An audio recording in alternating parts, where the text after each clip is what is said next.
Anybody that's not in their seats, we invite you to do so. And we're going to have some prelude from Shawnee Roberts. And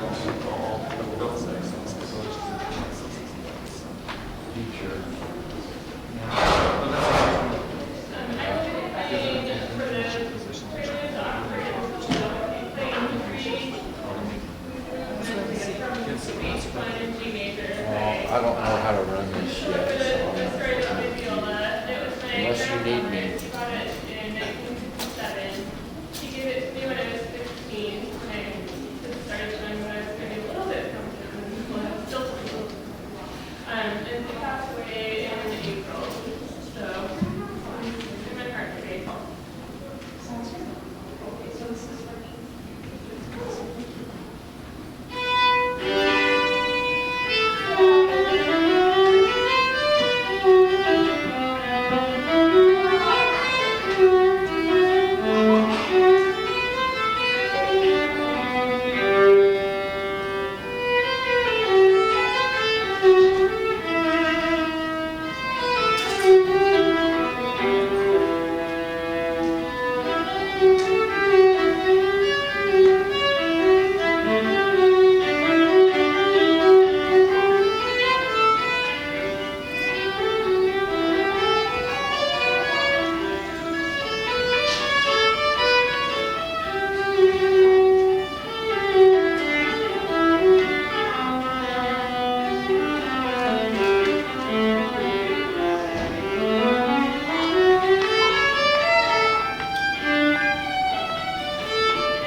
okay, so I just have to say this.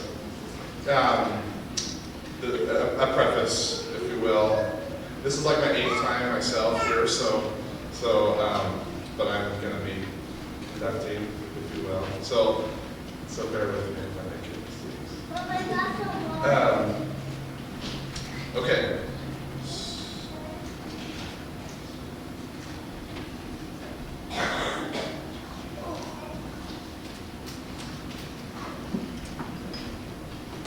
Okay, so welcome again. As we begin, please turn off electronic devices. I invite you to enjoy the chapel in the back of the sanctuary and note joys and concerns in the book there. If you have little ones, we have a nursery downstairs. And after our service, I invite you all downstairs as well to enjoy hospitality and greet one another. Finally, please note the announcements in your order of service with many ways to be engaged in this vibrant community.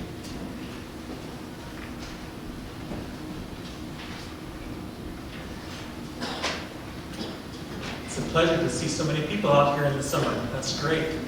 Which a lot of you are visitors. My name is Jan Vanderhooft, and I'm a member of the board. We have 7 members of the board here at South Valley. We are covenantal rather than a creedal church. That means, from the pulpit, we want the word spoken personally and sincerely, and Lindsay has told me she will do that. But we have no required beliefs or creed. Instead, using our 7 principles to guide us, members covenant with each other, mutual support. So, in this same spirit, I give our traditional Sunday service greeting to all who enter here.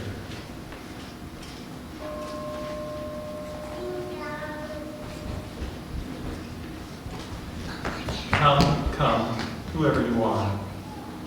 You are welcome here.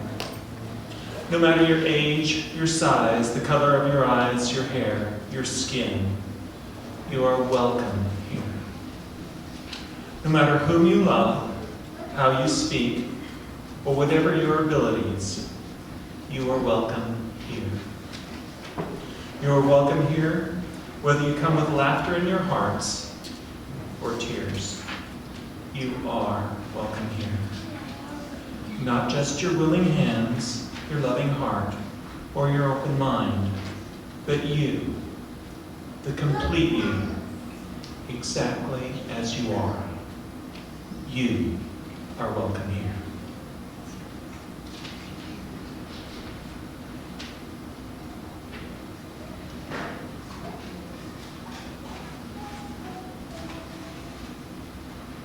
And now would you please open your hymnals to hymn number 126, Come Thou Fount of Every Blessing, and please rise in body or spirit.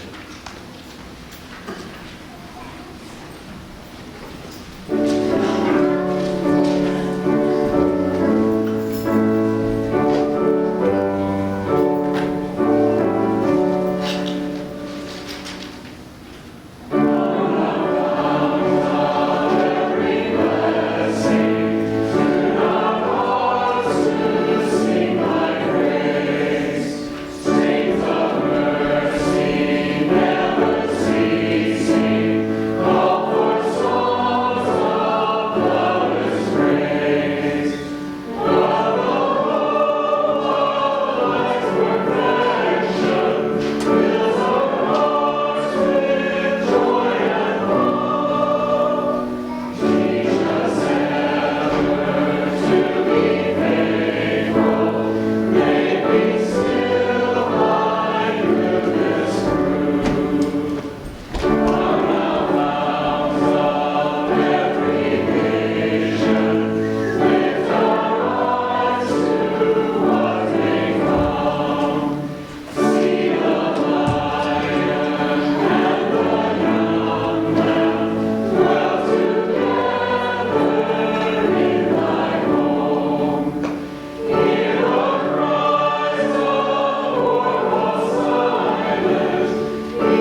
and I'm actually taking Melissa's place. So we're going to do a story today. Will all the children please come up?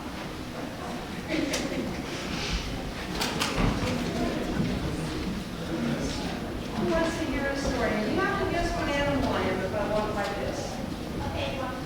Oh, you guessed already. Pretty good.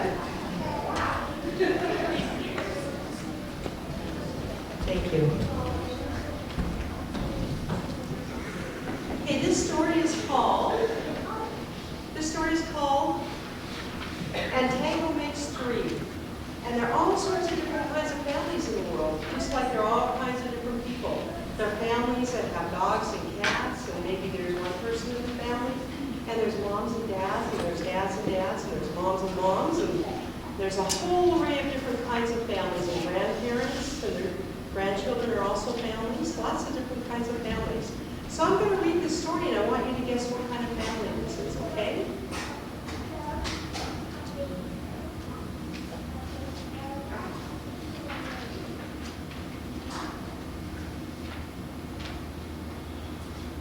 All right.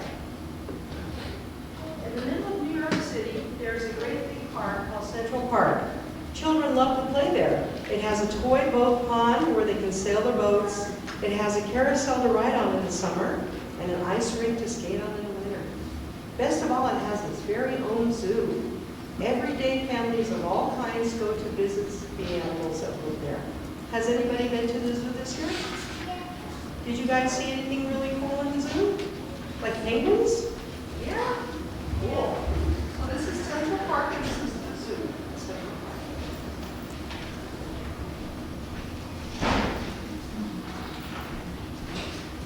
But children and their parents aren't the only families at the zoo. The animals make families of their own. There are red panda bear families with mothers and fathers and furry red panda bear cubs. There are monkey dads and monkey moms raising noisy monkey babies. There are toad families, and there are toucan families, and cotton-topped tamarin families too. See, there are different kinds of families on this page.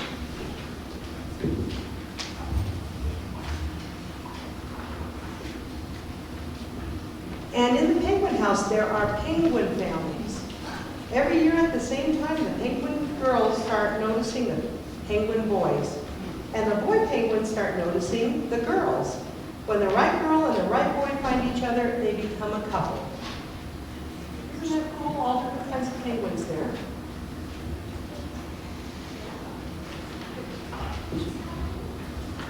Two penguins in the penguin house were a little bit different. One was named Roy and the other was named Silo. Roy and Silo are both boys, but they did everything together. They bowed to each other, they walked together, they sang to each other, and they swam together. So they really liked each other.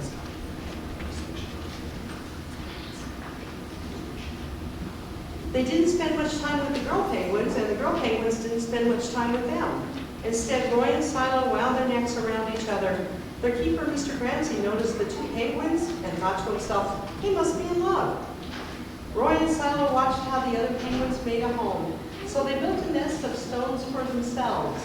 Every night, Roy and Silo slept together, just like the other penguin couples.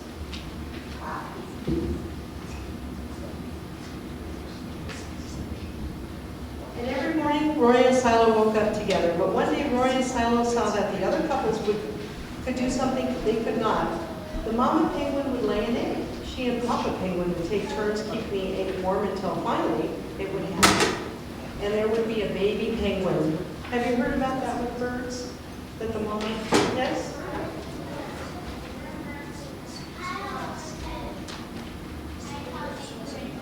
You saw the penguins there? Yeah, that's what I'm doing today, is I'm going to the aquarium to look at the penguins. Isn't that cool?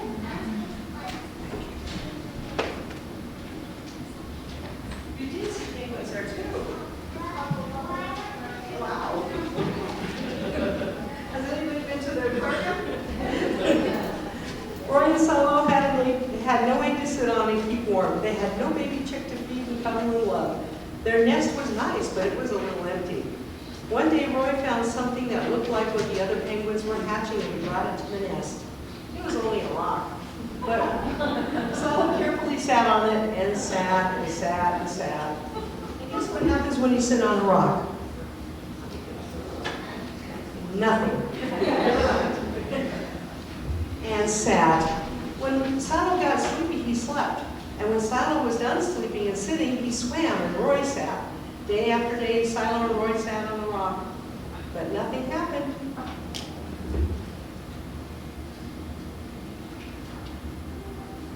Then Mr. Hansen got an idea. He found an egg that needed to be cared for, and he brought it to Roy and Silo's nest.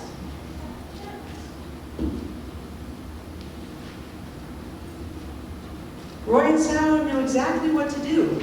They moved the egg to the center of the nest, and every day they turned it so each side stayed warm. Some days Roy sat while Silo went for food. Other days it was Silo's turn to take care of the egg. They sat in the morning and they sat at night. They sat through lunchtime and swim time and supper.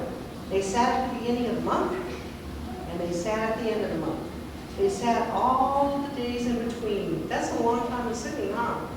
It's a really long time. Until one day they heard a sound coming from inside the egg. Beep, beep, beep, beep, it said. And Roy and Silo called back, squawk, squawk. Beep, beep, beep, answered the egg. Suddenly a tiny hole appeared in the eggshell, and then, guess what happened? Yes. Crack. You guys are right. Crack. Out came their very own baby. She had fuzzy white feathers and a funny black beak. Now Roy and Silo were fathers. We'll call her Tango, Mr. Ramsey decided, because it takes two to make a tango. Do you guys know what a tango is? Yes. Somebody said a dance. Wow. Do you like to dance? Is somebody who said a dance? That's really good. Roy and Silo taught Tango how to sit for them when she was hungry. They fed her food from their beaks. They snuggled in their nest at night. Tango was the very first penguin in the zoo to have two daddies.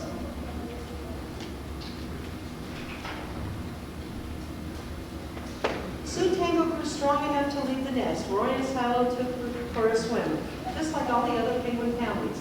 And all the children who came to the zoo could see Tango and her two fathers playing in the penguin house with other penguins. Hooray, Roy! Hooray, Silo! Welcome, Tango, this year.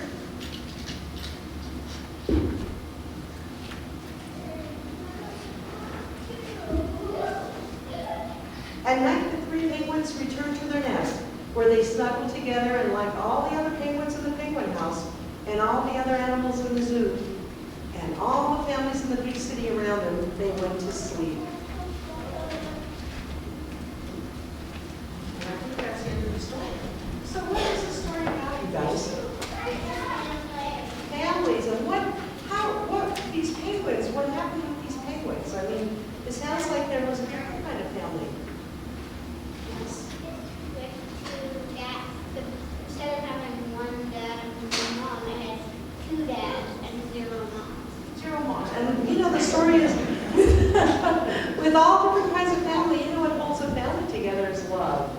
And it sounds like the two dads had a lot of love, and they, instead of sitting on a rock all day, they sat on another egg, and they had a child. And they had a beautiful child out of that love.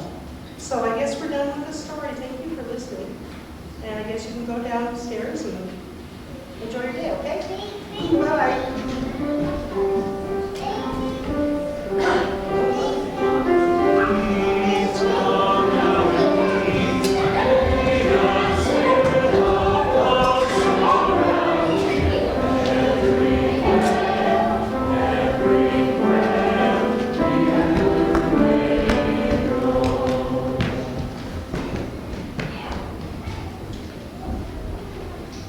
Okay, so then we'll do a reading from Elena Hendricks.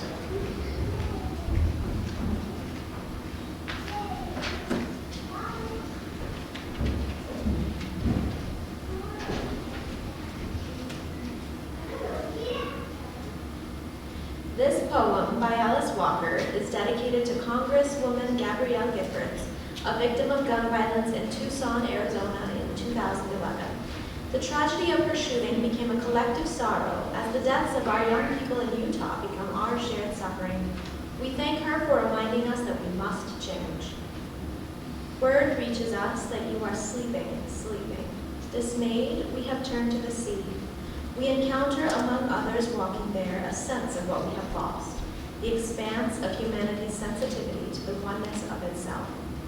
Gabrielle, while you sleep, resting your nimble brain, we think of walking with you in the valley of the shadow of death, holding you up. We hope you can feel our grief, our sorrow beats like the ocean that draws us. We know in this moment that you teach us many things, how all across the world there is no one who deserves this fate. We know we must bleach and sterilize our tongues, brighten with understanding all our dark thoughts. Sister, whom I never met, except in this pain that has so wounded you, thank you for reminding us through your suffering and your suspenseful sleep that we must change. Alice Walker.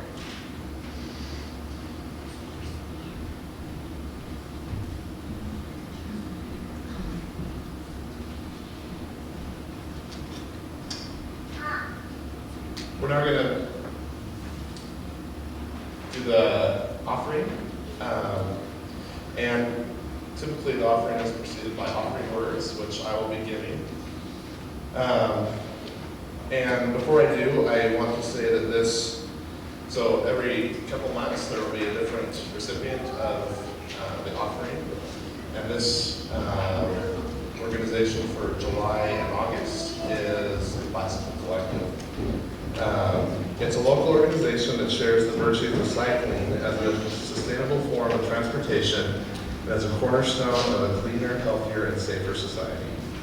The collective provides refurbished bicycles and educational programs in the community, focusing on children and lower income households' commuter safety.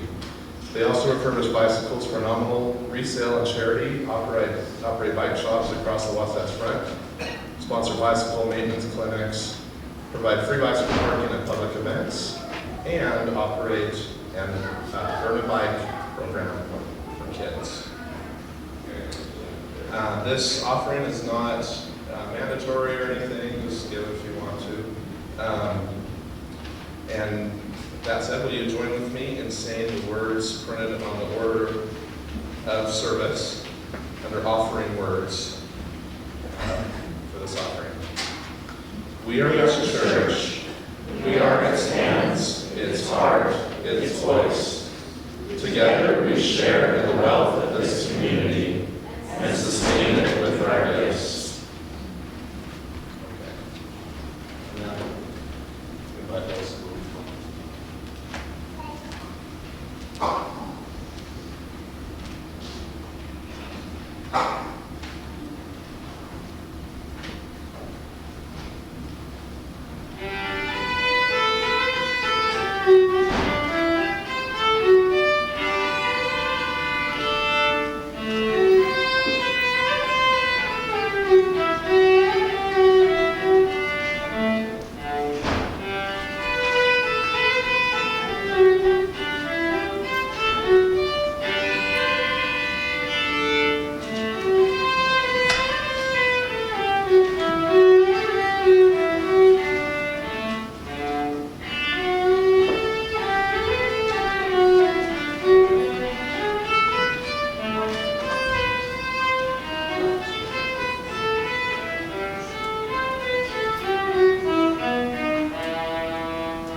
as cliche as I was when I first got up here today. I have the great pleasure of introducing Lindsay Hansen Park, our speaker today. Lindsay Hansen Park is a women's rights activist, a feminist blogger, and an advocate against gender violence. She co-founded Utah for Congo to raise awareness for post-rape survivors and is currently heavily involved in the Mormon feminist movement. Lindsay is the assistant director for the Sunstone Education Foundation and the founder of the Feminist Mormon Housewives podcast, including the internationally acclaimed Year of Polygamy series. She blogs for feministmormonhousewives.org about women's issues. Her work has appeared, and listen to this, her work has appeared in the New York Times, the Washington Post, NPR, the Los Angeles Times, and many other Utah publications. She and her family live in Salt Lake City, Utah, where she raises 3 beautiful kiddos, gardens, and rages against the machine. And personally, I really admire Lindsay a lot. I think that, so July of last year was a transformative month for me for 2 reasons. I both had a deal of faith. They were both things that definitely made it, like I wouldn't be here now if these things hadn't happened. And one of them was attending the Sunstone Symposium, which Lindsay put on. And I don't know if you remember the news stories, but attendance tripled because of Lindsay. And it was absolutely stunning what she did there. And then between that and Feminist Mormon Housewives, I owe so much to her on as to why I feel the way I do about religion and I feel the way I do about women's issues. And so I'm just really happy that she's here and that we have the honor to hear from her. So with that said, Lindsay Hansen Park.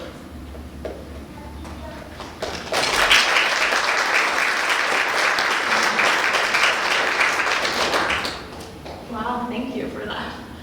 Just would like to remind everyone that not 2 hours ago, I was wearing a stained shirt in my pajamas, feeding kids cereal and oatmeal. So thank you so much for inviting me to speak today. It's such an honor to be here on such a beautiful day with people who care about some of the same things that I do. And I realize that the UU is a very diverse congregation with diverse backgrounds. And I know that some of you have come from Mormonism or have interacted with Mormonism, and some of you have not, and I recognize that. So I apologize in advance for Mormon language. I am very Mormon. It's very much a part of what I do, and I can only speak to my experience. But I also think that I might say some things that might surprise you, you might disagree with, might upset you. I'm going to kind of bring it today, so I hope you can handle some Mormons bringing it. So, in the spirit of that, I want to talk to you about narratives. And as we know, narratives are events or written or spoken accounts that are sort of woven together to tell a story, right? And I want to tell you a story that I have been told hundreds and hundreds of times. And sometimes when you're told a story so many times, over and over and over, that story sort of seeps into your brain. And it seeps into your brain and it sends the messages to your heart and your bones and your movement. And these stories sort of tangle themselves up in your brain so deeply that they rest through you and they become you. These stories become you. And after that, after these stories are told, you don't even realize anymore that they're being told or that you yourselves are telling these stories, because these stories now have just become you and you are the story. So this story that I've heard many, many times is a story that some of you are going to be unfamiliar with. But if anyone is Mormon or has been Mormon or is familiar with Mormonism, it might be a story that you have been told. We call this story as Mormons the great plan of happiness, or the plan of salvation, or plan of redemption. Those are the 3 names we like to call this story. And the story is pretty simple. It's told to every Mormon and potential Mormon convert. And just like everything else in life, how we hear and interpret the story becomes sort of a Rorschach test for how we implement the story into ourselves. But the gist of the story is this, that before this life, before we came here, we lived in what we call the spirit world or heaven with with our heavenly parents. We didn't have bodies, we didn't have pain, we were just sort of spirits hanging out with each other with our heavenly parents. But we wanted bodies because God had a body and we wanted to become like God. But we couldn't get bodies until we come to this earth. So we're going to come to this earth and we choose to come to this earth to get a body. And that's the good news. Because once we do that, then we can be closer to becoming like God. But unfortunately, there's a catch. Bodies are bad. Bodies have disease and sin, and they're susceptible to temptation and mistakes and all of those things. But that's okay, because those things are going to teach us to learn to be perfect. And if we are perfect, then we can be with God again. Because in Mormonism, you can become God and be with God only when you're perfect. In Mormonism, God cannot abide the presence of someone who is imperfect. So, this is our story, that you come to this world to get a body. It's an imperfect body, but you're going to try to be perfect to be with God. And we have this plan of happiness to help us. And I tell you this story only to impress upon you in the smallest way what it means to be a Mormon. I want you to understand that Mormonism isn't just a religious belief. Like in the case of the story, okay? Mormons don't just believe this story. This is not just a story we have faith in. We are this story. This is our story. This is us. And this story dictates our worldview completely, even in the smallest way.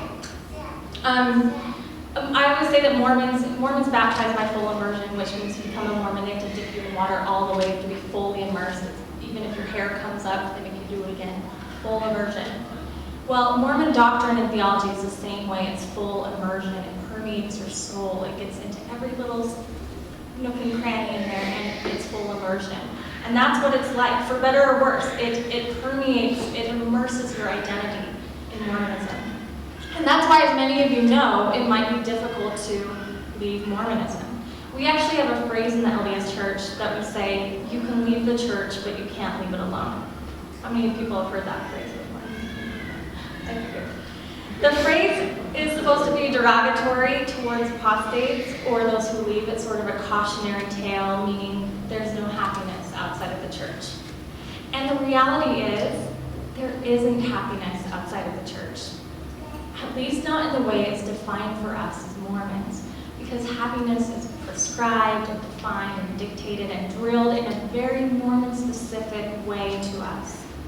So it's true that once you begin to question or struggle or don't fit in and you sort of set off into your own wilderness away from the church, you really do find yourself in this sort of lone and dreary world. One of defining and unpacking and deconstructing and decolonizing even the simplest things like happiness. Because before, you had this great plan, and now you're off the plan. And we know, because the story tells us, that those who go off the plan find darkness and misery. So, if you've never grown up with Mormonism, never had an affiliation with it, of course you know this is silly or maybe ludicrous or maybe even dangerous thinking. You know happiness outside of the church, and you know misery outside the church, and you know that those things have little to no relationship at all with Mormonism. That's just how you live your life. But the Mormon story, like I said, is this, and we are the Mormon story, and we live it, and it becomes our identity. And again, I tell you this because I want it to sink in, because so often I hear people say, if you just leave Mormonism, you'll find happiness. And I want to tell those people that Mormons never really leave Mormonism. Rather, Mormonism leaves us, slowly, bit by bit. But it's not something, as my friend Joanna Brooks says, washes off. You can't wash this stuff off, because you're not just washing away belief or ritual or faith. It's actually a lot harder to scrub away the stains of worldview and identity and culture and community. Those things you can't just leave. So the first thing, when we talk about these issues I'm going to dig into, if your response to any of the problems that I bring up is just leave, you're going to be barking up the wrong tree. I've dealt with literally thousands and thousands and thousands of Mormons in the last 7 years doing this work. And I'm here to tell you that the just leave paradigm isn't only broken, it's it's not sustainable, and it's actually not possible. And in my view, and what I'm going to talk about, I actually think that advice actually reinforces the institution. That's not to say that people can't move away from Mormonism and go on to live on healthy, happy lives, because of course they can. Of course they can. But what I'm saying is that us as allies or people working in solidarity with people who are suffering in the LDS Church should not be giving out advice that doesn't work or isn't helpful. I was asked today to speak on youth suicides, particularly in the LGBT community. It feels wrong for me to talk about this because I am a straight, white, cis-het American woman, and I don't even know where to begin on this topic. Not only can I not speak for the gay Mormon experience, I don't want to. When we talk about stories, this is not my story to tell. Even as a woman working in solidarity with gay Mormons, I have miles and miles to go. I still have blind spots. I still see or say things that aren't helpful.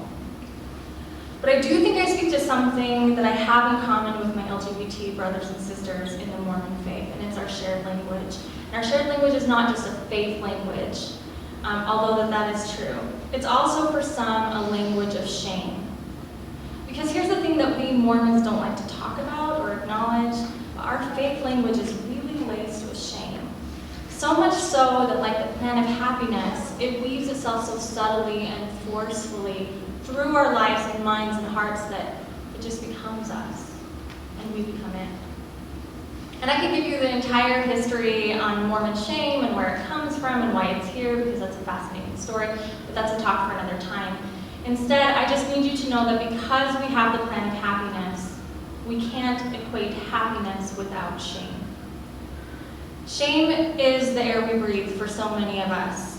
So much so that for many of us, at least for me, the way that I was taught to commune with God, to build my relationship with God, what I actually felt was God's love, I now know is the same feeling of shame. I experienced God's love as shame. I didn't know this for a long time. It wasn't until many years of therapy, but I now see so many fellow Mormons who also feel God's love, and it feels like shame. And you might be sitting there thinking, oh, how sad Mormons. Shame is an awful thing to feel. And you know what? I think you might be wrong about that. Because as Mormons, shame gets the job done. And that feels good. From birth, we're taught we can't be perfect. That's what we're taught as Mormons. We can't be perfect. It's flawed. You've got this flawed body. No one can be perfect save Jesus, but you can't be perfect, but you should try. We should try and emulate perfection. We should try to follow the example of this perfect Jesus, but you will never get there. And in our story of happiness, we are sort of set to fail because our body is broken and craven. It sins and has desires and flaws. So we aren't ever going to get perfection, not in this life, but we should try. And right there, our own happiness is linked with shame. Our own sense of brokenness, our own we will never get there-ness, but we should try. This is what it feels like to be a Mormon. And again, the star-crossed purpose, the futility of it, it's not explicitly stated because we call it something else. We call that happiness. And happiness in Mormonism feels like all sorts of things, but it's fleeting and hard, but we still need to try. So we come up with hundreds of rules, some doctrinal, some theological, some cultural, some traditional. If you've lived around Mormons, you know what our rules are. We've got a bunch of them. And these rules are supposed to help us. They're supposed to help protect us and help us to be closer towards perfection. But they don't work either all the time because as we know, it's impossible to follow all these rules, and sometimes the rules get a little bit contradictory and it gets impossible and hard. So we try and we can't. So shame steps in and says, pick me, I can get the job done. Shame says, you aren't perfect, but I can help you to be. And in that way, shame saves us. It assists us. It helps us to feel good. Because it's impossible to be perfect, but shame says we can still try. I'm not even certain that this makes sense to anyone outside of Mormonism, but I will bet it would make sense to anyone who knows Mormons. Yes, it's true that we have an issue with youth suicides and adult suicides, and there's a crisis within Mormonism around LGBT identity right now. And it's a crisis that if any of you have been paying any attention to in the last few months, you'll know how deeply our community is grieving. And there are numbers, some as high as 60, but I don't like these numbers. I don't like saying these numbers because these are numbers, and these are not bodies. These are not living, breathing human beings with memories and experiences and lives to live. And 60 is not the only number, and it won't be the only number, and it doesn't count in generations and generations of gay Mormons who have lived and struggled in silence. And maybe this is what it looks like when our shame language steps in and gets the job done. Suicide is a complicated issue, and it's not limited to our LGBT brothers and sisters. And the reasons why people leave this earth here are not simple. And so I'm not going to leave those reasons to shame, because to do so would feel deeply irresponsible. But I do know what hopelessness to be given an impossible goal feels like. This I know well. Many of you might have read the story on CNN that went up yesterday about the suicide of gay Mormon Harry Fisher. Fisher had left his scriptures in the passenger seat of his car a few miles from where they found his body after he had shot himself.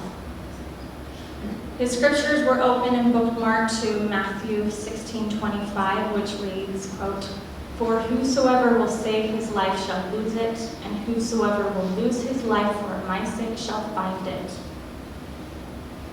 In the same article, gay Mormon and a good friend of mine, Mitch Main, talks about the same day that they found Fisher's body, LDS church leader Elder Bednar said in a public statement that, quote, "There are no homosexuals in the church."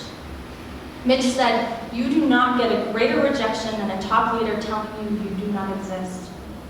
In January, unsubstantiated claims of an increase in suicide among gay Mormon youth prompted a public statement on gay suicide from the church-owned paper Deseret News, and the church spokesman Dale Jones said, quote, "We mourn with their families and friends when they feel life no longer offers hope."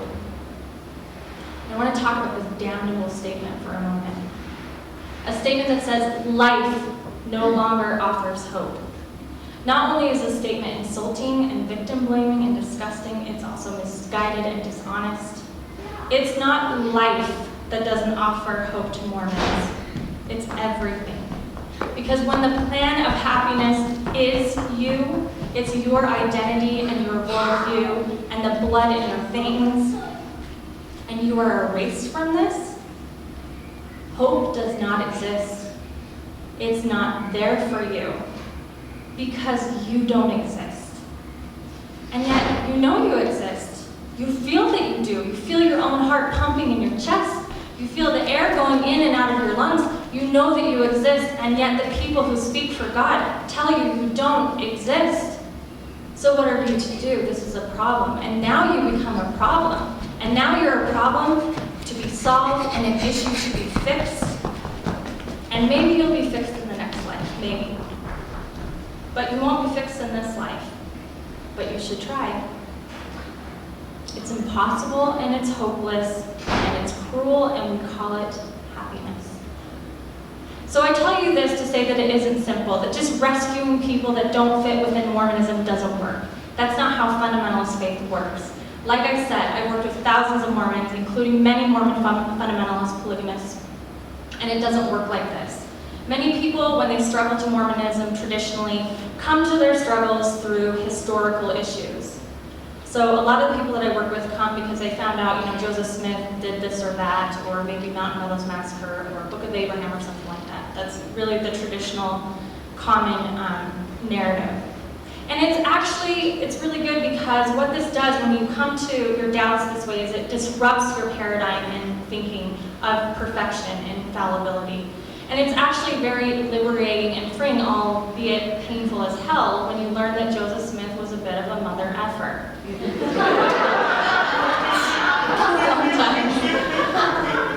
His mistakes are actually liberating, and I tell tell people it's good news when you find out Joseph Smith did bad things. That's the good news. If he was what they said they are, then we're all in trouble. So it's good news, it's liberating. And even if those stories don't relieve people of their Mormonism, it at least gives them flexibility and breathing room in their interpretations of it. So you'll see many progressive Mormons who are active and faithful, and they'll have a glass of wine or they'll do Mormonism their own way. But often, not always, but often, LGBT members come to their struggles differently. They don't discover church history because oftentimes many of them don't have time or access or resources. Instead, they discover first themselves. And instead of liberation, they find a prison inside their own bodies, a body that God made for them, and that they inhabit for the purpose of becoming perfected. So it's complicated. And for many LGBT Mormons, they don't have the luxury of knowing that Joseph Smith was a mother effer or Brigham Young had flaws. All they know is that they are flawed, and the plan of happiness works for everyone except for them. They are the aberration. And so telling them to leave just adds to the hopelessness of it all. So if telling people to leave isn't helpful, what is? I'll tell you what I'm interested in. I'm interested in disrupting and decentralizing the power from the hierarchy. The ones that tell us the story of the plan of happiness and tell us what it looks like. The ones that print the story in our manuals and in our novelties and in our handouts. The ones that we look to twice a year and more to tell us what God is saying to us. They are the ones that are telling us there is one path. And many of us fall in line, many of us here are falling in line to that. You're with us or you're against us. You're faithful or you're an apostate. You're either Mormon or ex-Mormon. This is the narrative that was handed down to us from a hierarchical, patriarchal tradition of old white men sitting in their own shame for generation after generation and projecting it onto God and injecting it into scripture and theology. And it seeps into us because this is how this stuff works. And this is why I don't call myself ex-Mormon. However, I respect, I really do, and deeply acknowledge and understand the need for those who do. But doing so for me identifies with the hierarchical narrative. One that says, if you don't like us, there's the highway. But I know the world isn't built with us and a highway around it. It's not how it works. So I claim Mormonism as an identity and a heritage, and they can excommunicate me or expunge me or reject me institutionally, but it doesn't make it so, because that's their narrative, it's not mine. They can claim me or not, and I don't need them to.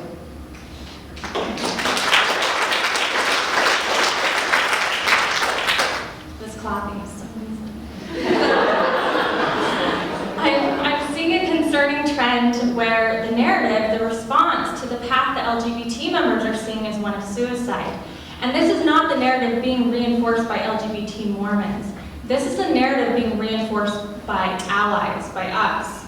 Sometimes we, who have been hurt by Mormonism in any capacity, want to use whatever we can to arm ourselves, to protect ourselves. I get it. I get it. Mormonism wounded us so deeply, and we have felt so hopeless and so powerless that we want to give ourselves power to reclaim our own voices. I get that. Sometimes we weaponize the stories of others to do so. And I've seen the stories of these suicides used as a club to beat the church up with. And what we're doing essentially is we're using the bodies of these people to beat the church up with. But what this does to me, in my view, is reinforce the hierarchical narrative, the narrative that there is no hope, the narrative that the plan of happiness is true, and that happiness is a single story and a single path. And if you don't fit, the only protest, the only balm, the only reprieve you have is your own death.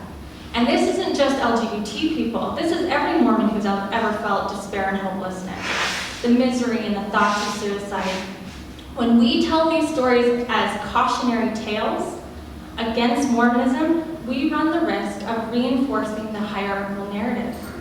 I think it's vital that we have this conversation because my fear is the way that we talk about these LGBT suicides in Mormonism can actually make them worse. We might be strengthening this narrative. We need to disrupt this narrative. The only option for LGBT members is not suicide. There are other paths and other narratives and other choices and other stories and other options for those who feel like they don't fit or feel hopeless. And yet it's tricky, right? Because we want to help.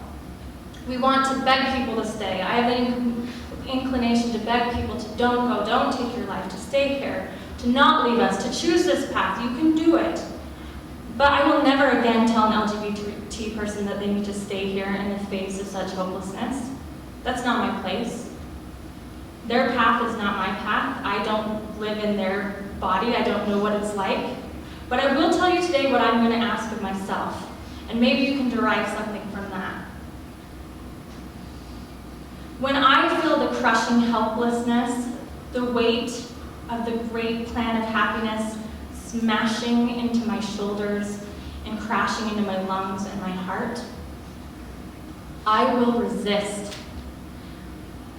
That my life, my voice, my identity itself is an act of resistance. Me claiming my identity, an identity that disgusts and harms and wounds people, the identity of Mormon that can be so terrible for so many, is an identity that I claim as an act of resistance against the patriarchal, hierarchical stories I was given.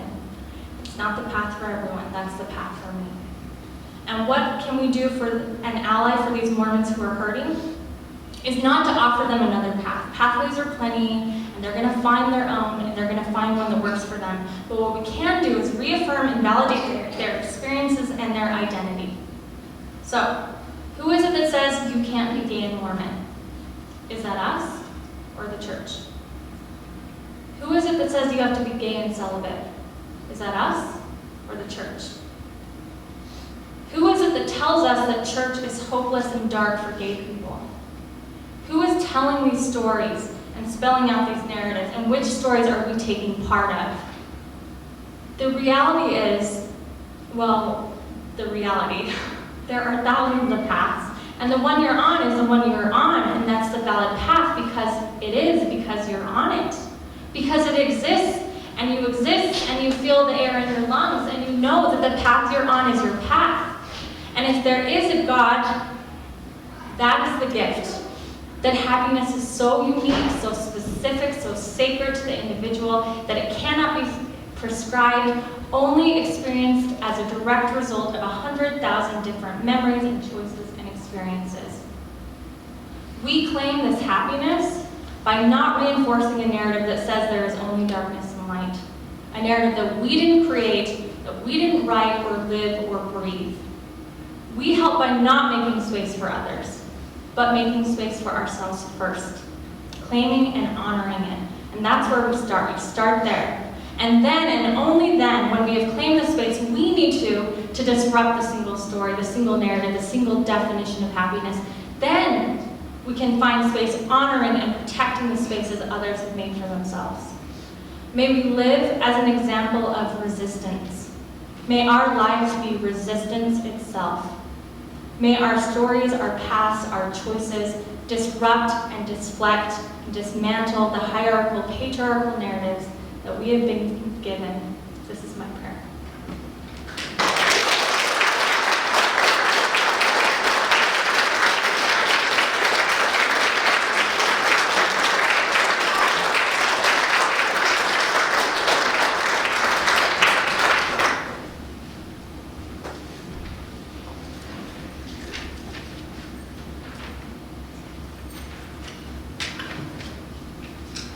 Thank you so much. You're so powerful, Lindsay.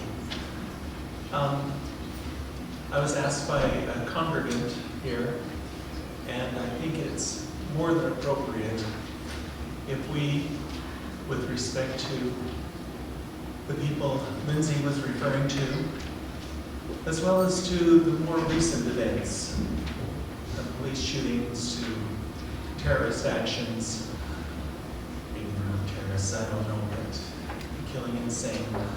Sorry. It would, and since I am the only board member present here today, if you wouldn't mind to give us a moment of silence for the needless deaths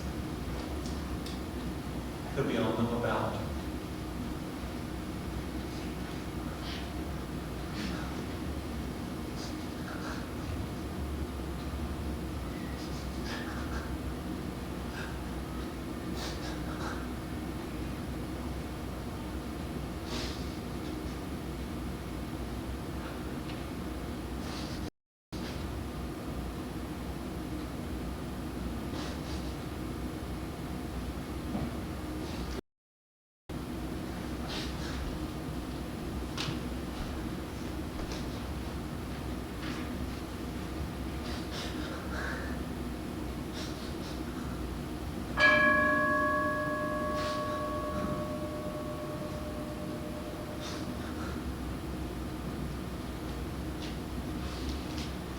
Would you please open your hymnals now to hymn 131.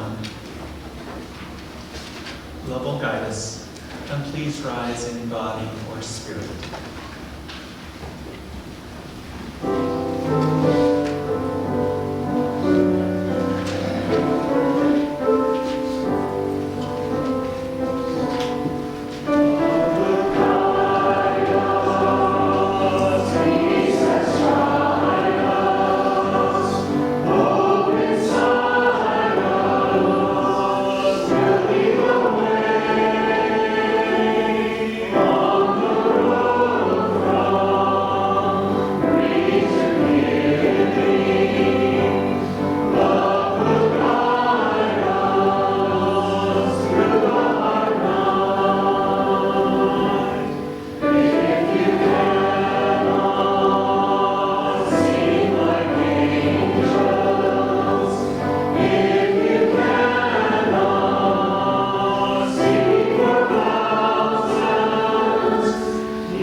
So I'm going to now offer some closing words, and I'll just read them. To loose the fetters of injustice. Is not this the fast that I choose? To loose the bonds of injustice, to undo the thongs of the yoke, to let the oppressed go free, and to break every yoke? Is it not to share your bread with the hungry, to feed the homeless poor into your house, when you see them naked, to cover them, and not to hide yourself from your own kin? Then shall your light break forth like the dawn, and your healing shall spring up quickly. If you remove the yoke from among you, the pointing of the finger, the speaking of evil, if you offer your food to the hungry, and satisfy the needs of the afflicted, you shall be like a watered garden, like a spring whose waters never fail. We'll hear from Shawnee once more. I think she's been amazing on the viola, so thank you, Shawnee.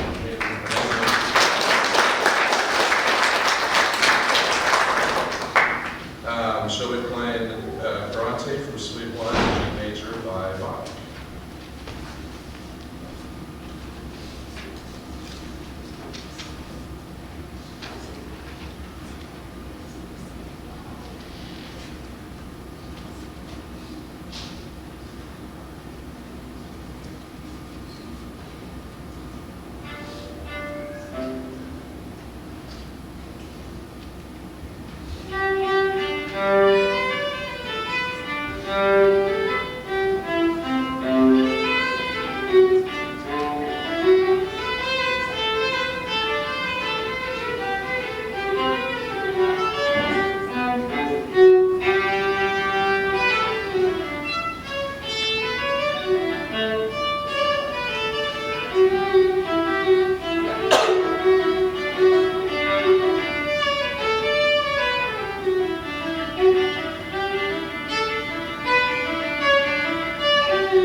end of every service, we introduce visitors. So anybody who wants to do that, you want to do that? Okay. And I don't really have anything else to say. If you want to introduce yourself, stand up, and Jen will bring the microphone back. You can possibly say what brought you here, any kind of response. There are a lot of visitors here today, so you can tell a little of your story. Let me brief, of course. That being said, with anybody, If you want. yeah, you don't have to. This is a UU church. My name.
I'm the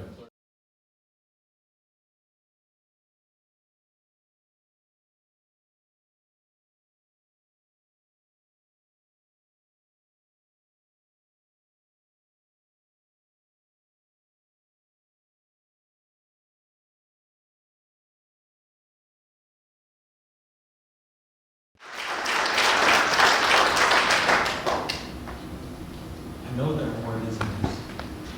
I'm not introducing myself, just for the gentleman who said it's a long drive, I want to make a plug for the fact that we're live on YouTube most Sundays. Yeah, sometimes I actually take that. Okay. In case you didn't hear that, the services are online live every Sunday, and you can even look up back services if you wish. My name is Donna Kelly, and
our lives.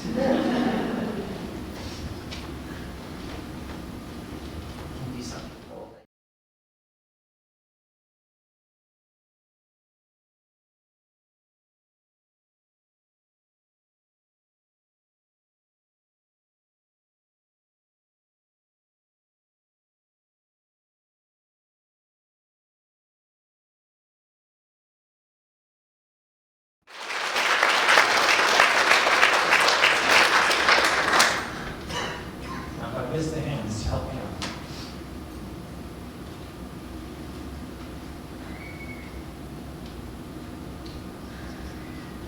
I'd also like to thank Rhett for his first time conducting the meeting.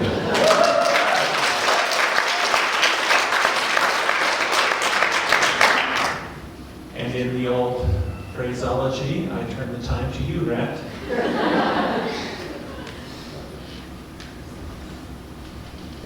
And in the spirit of me being fresh, I think that, I'm not sure, but I think that's it, except that we need to extinguish the chalice. And, okay, so hospitality, we have a get together downstairs and there's stuff to eat. Yeah. So, it's great. Just directly downstairs. If you go back there, take a right, and the stairs wind on down. So that's hospitality, and I will extinguish the chalice right now. The goal, by the way, folks, is to talk with someone who you haven't talked with before. It's very easy today. Okay, and after I extinguish the chalice, so